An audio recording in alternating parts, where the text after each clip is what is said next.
Salam presisi. Sebagai bentuk transparansi berkeadilan, di Propam Polri telah membuat aplikasi Propam Presisi pada masyarakat agar dapat melaporkan jika ada oknum anggota Polri yang menyalahgunakan wewenang. Untuk cara pengaduannya, simak video berikut ini. Anda kurang puas dengan pelayanan atau perilaku anggota Polri? Kini, Anda dapat membuat laporan ataupun pengaduan dengan sangat mudah. Anda cukup download aplikasi Propam Presisi di Play Store ataupun di App Store.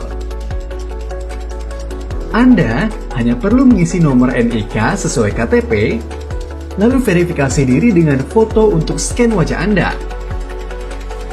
Selanjutnya, Anda langsung bisa mengisi form laporan ataupun pengaduan, dan jangan lupa disertai foto atau dokumen sebagai alat bukti laporan Propam Presisi. Propam Presisi, sarana pelayanan Polri untuk masyarakat secara online. Lebih cepat, mudah, transparan, akuntabel, dan inovatif.